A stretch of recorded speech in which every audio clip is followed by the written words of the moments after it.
ओम शांति। 22 फरवरी 2023। बाबा के महावाक्य। मीठे बच्चे, तुम्हें ज्ञान की सैकरीन मिली है। सैकरीन की वह बूंद है मन मना भव।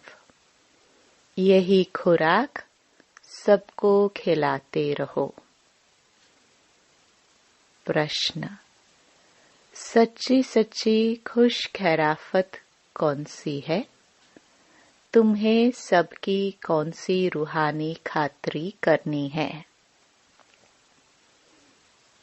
उत्तर, हर एक को बाप का परिचय देना, यही है सच्ची सच्ची खुश खैराफत। तुम श्रीमत पर सबको खुशी की खुराक खिलाते रहो। बेहद के बाप द्वारा जीवन मुक्ति की खुराक जो तुम्हें मिली है वह सबको देते चलो। अतीन्द्रिय सुख में रह सबको ज्ञान योग की फर्स्ट क्लास खुराक खिलाना, यही सबसे अच्छी रूहानी खातरी है। ओम शांति। ज्ञान का तीसरा नेत्र देने वाला रूहानी बाप बैठ रूहानी बच्चों को समझाते हैं। ज्ञान का तीसरा नेत्र सिवाय बाप के और कोई दे नहीं सकता। अभी तुम बच्चों को ज्ञान का तीसरा नेत्र मिला है। अभी तुम जानते हो कि यह पुरानी दुनिया बदलने वाली है।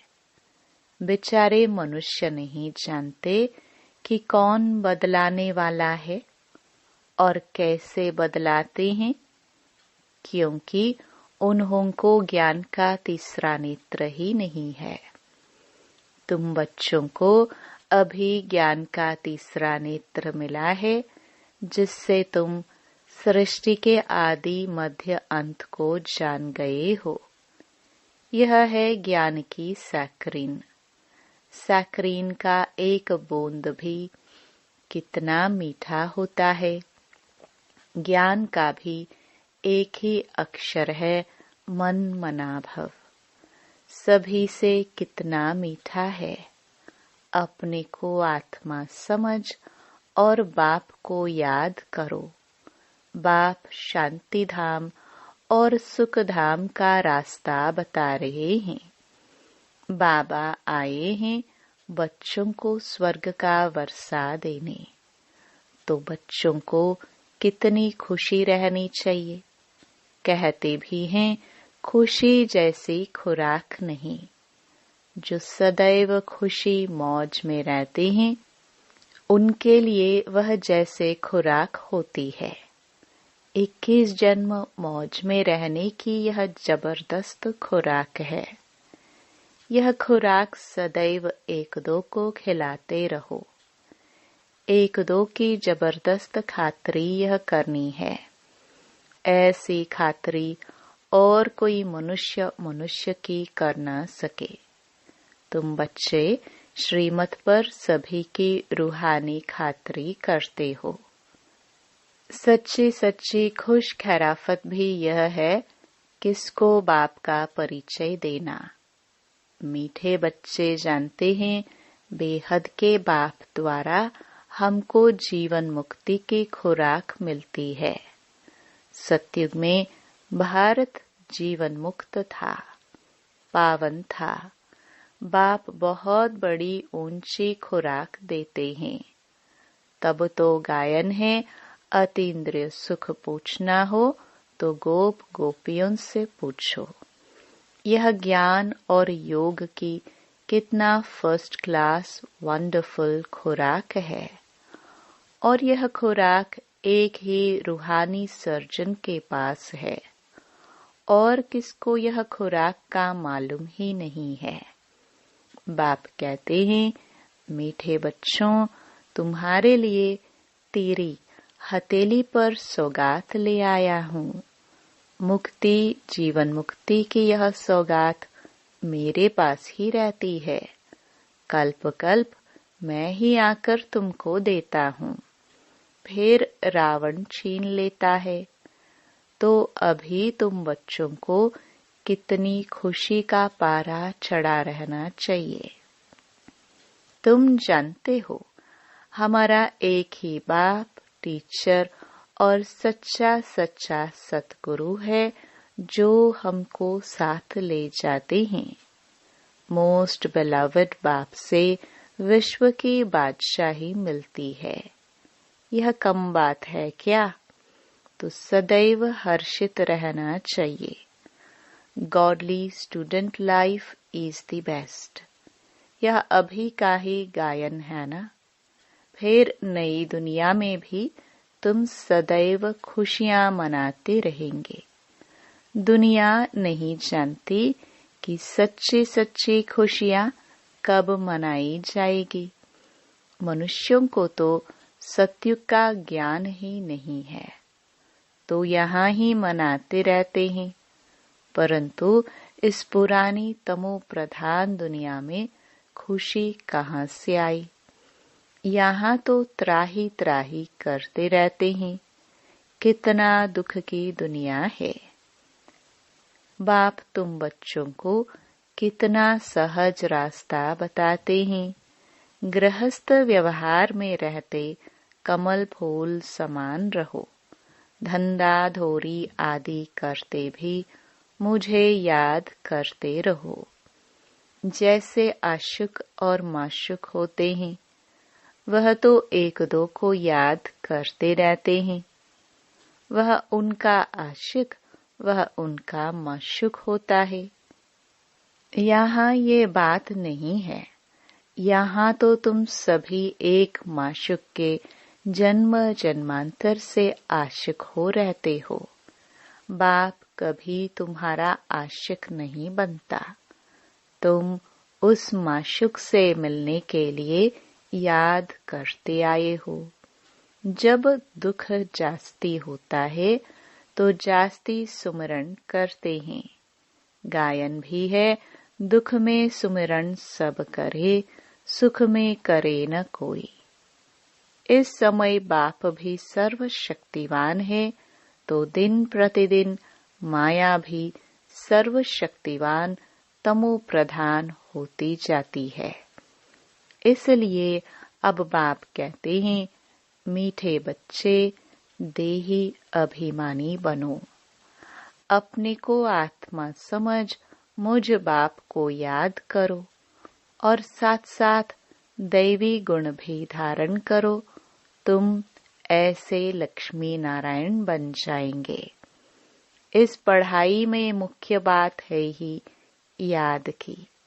ऊंचते ऊंच बाप को बहुत प्यार स्नेह से याद करना चाहिए। वह ऊंचते ऊंच बाप ही नई दुनिया स्थापन करने वाला है। बाप कहते हैं, मैं आया हूँ तुम बच्चों को विश्व का मालिक बनाने। इसलिए अब मुझे याद करो तो तुम्हारे अनेक जन्मों के पाप कट जाए। पतित पावन बाप कहते हैं, तुम बहुत पतित बन गए हो।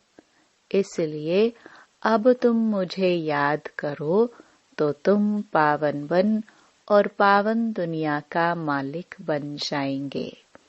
पतित पावन बाप को ही बुलाते हैं ना। अब बाप आए हैं तो जरूर पावन बनना पड़े। बाप दुख हरता सुख करता है। बरोबर सतयुग में पावन दुनिया थी तो सभी सुखी थे। अब बाप फिर से कहते हैं, बच्चे शांति धाम और सुख धाम को याद करते रहो। अभी है संगम युग। खिवैया तुमको इस पार से उस पार ले जाते हैं।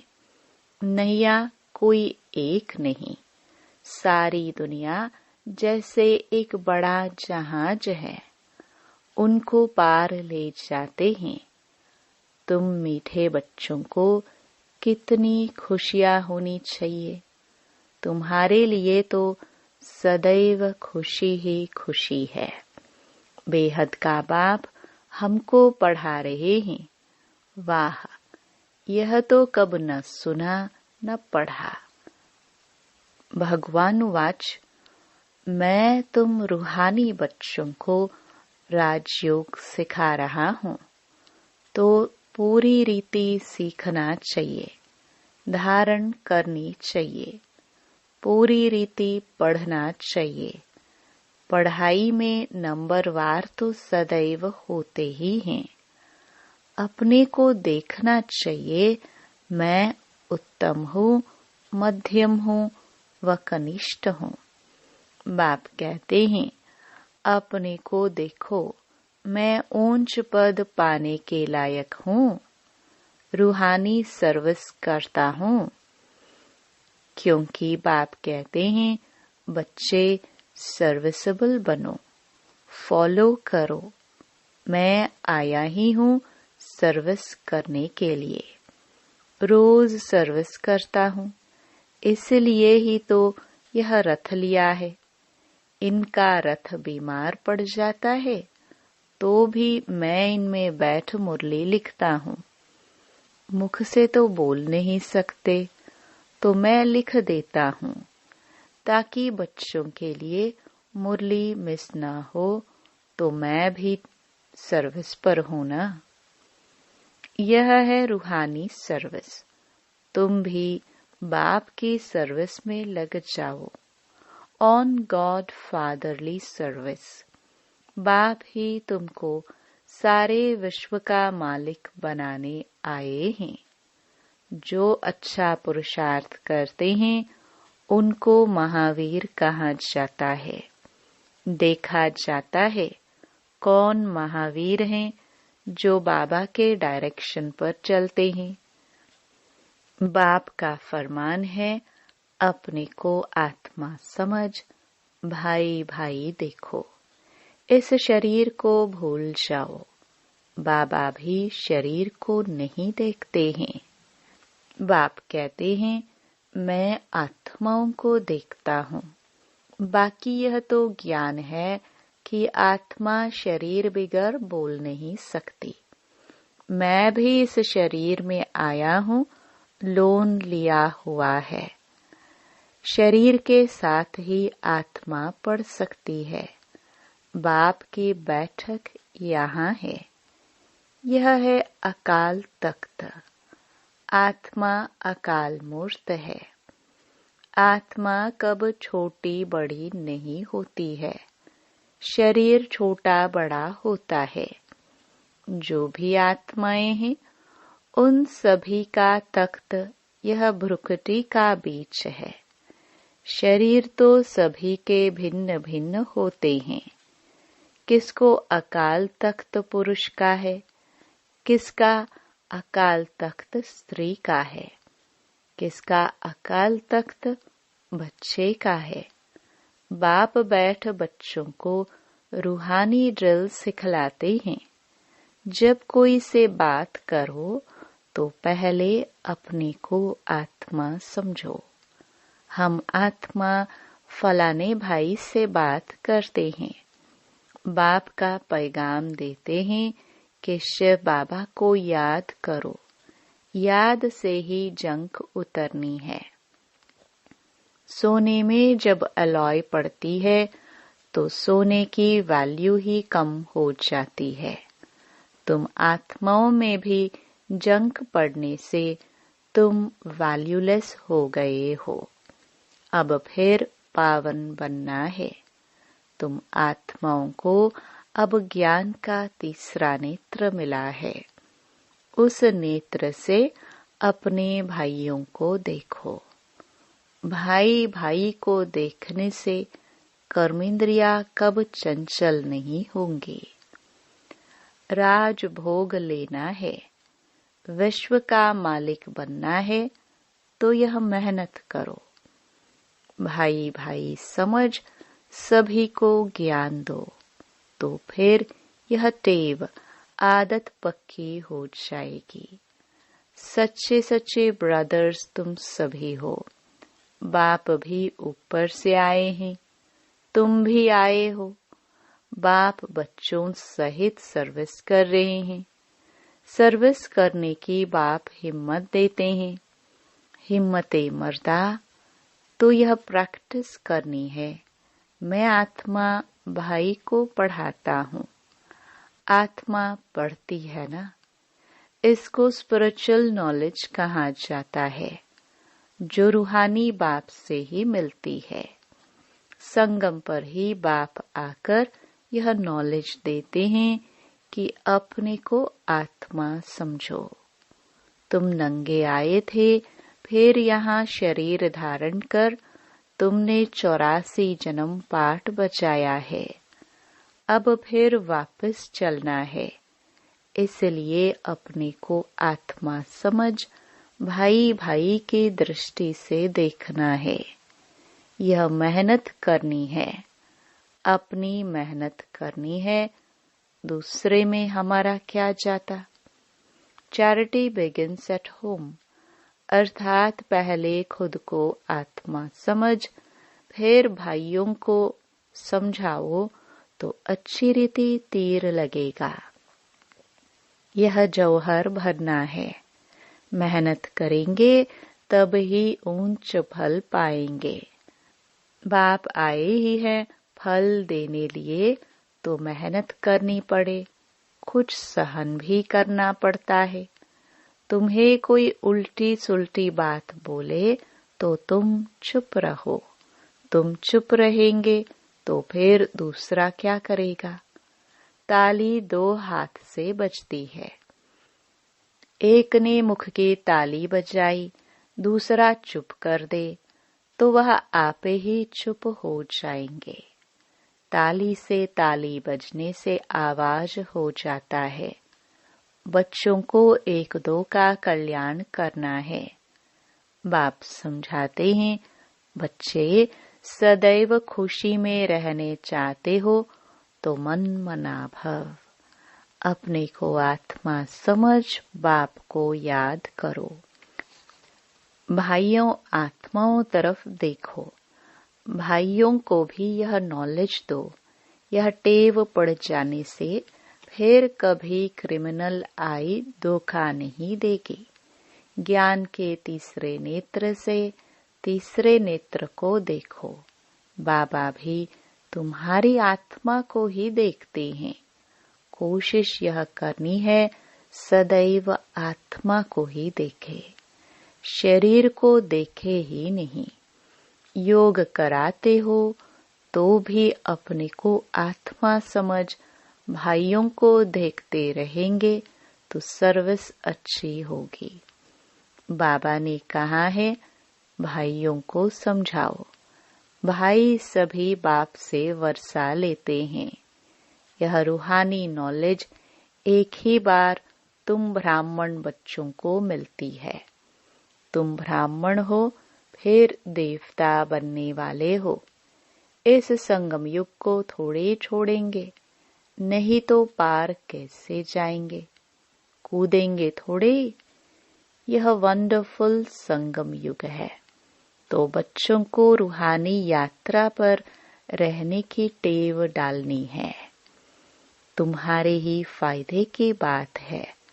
बाप की शिक्षा भाइयों को देनी है। बाप कहते हैं, मैं तुम आत्माओं को ज्ञान दे रहा हूँ। आत्मा को ही देखता हूँ। मनुष्य मनुष्य से बात करेगा तो उनके मोह को देखेगा ना। तुम आत्मा से बात करते हो तो आत्मा को ही देखना है। भल शरीर द्वारा ज्ञान देते हो, परंतु इसमें शरीर का भान तोड़ना होता है। तुम्हारी आत्मा समझती है, परमात्मा बाप हमको ज्ञान दे रहे हैं। बाप भी कहते हैं, आत्माओं को देखता हूँ। आत्माएं भी कहती हैं, हम परमात्मा बाप को देख रहे हैं, उनसे नॉलेज ले रहे हैं। इसको कहा जाता है स्पिरिचुअल ज्ञान की लेन देन, आत्मा की आत्मा के साथ। आत्मा में ही ज्ञान है, आत्मा को ही ज्ञान देना है। यह जैसे जौहर है, तुम्हारे ज्ञान में यह जौहर भर जाएगा तो किसको भी समझाने से झट तीर लग जाएगा। बाप कहते हैं प्रैक्टिस करके देखो तीर लगता है या नहीं। यह नई टेव आदत डालनी है तो फिर शरीर का भान निकल जाएगा। माया के तूफान कम आएंगे, बुरे संकल्प नहीं आएंगे, क्रिमिनल आई भी नहीं रहेगी। हम आत्मा ने 84 का चक्कर लगाया, अब नाटक पूरा होता है। अब बाप की याद में रहना है। याद से ही तमो प्रधान से सतो प्रधान बन सतो प्रधान दुनिया के मालिक बन जाएंगे। कितना सहज है, बाप जानते हैं। बच्चों को यह शिक्षा देना भी मेरा पाठ है, कोई नई बात नहीं। हर 5000 वर्ष बाद हमको आना होता है। मैं बंधाईमान हूँ, बच्चों को बैठ समझाता हूँ। मीठे बच्चे, रूहानी याद की यात्रा में रहो तो अंतमति सोगति हो जाएगी। यह अंत काल है ना, मामेकम याद करो तो तुम्हारी सद्गति हो जाएगी। याद की यात्रा से पाया पिल्लर मजबूत हो जाएगा। यह देही अभिमानी बनने की शिक्षा एक ही बार तुम बच्चों को मिलती है। कितना वंडरफुल ज्ञान है। बाबा वंडरफुल है तो बाबा का ज्ञान भी वंडरफुल है। कब कोई बता ना सके। अभी वापस चलना है, इसलिए बाप कहते हैं मीठे बच्चों यह प्रैक्टिस करो। अपने को आत्मा समझ, आत्मा को ज्ञान दो। तीसरे नेत्र से भाई भाई को देखना है, यही बड़ी मेहनत है। अच्छा, मीठे मीठे सिखिलदे बच्चों प्रति माता पिता बाप दादा का याद प्यार और गुड मॉर्निंग। रूहानी बाप की रूहानी बच्चों को नमस्ते। धारणा के लिए मुख्य सार। पहला, आत्मा भाई भाई को देखने का अभ्यास करना है। अपने को आत्मा समझ भाई भाई को ज्ञान देना है। महावीर बन इस फरमान को पालन करना है।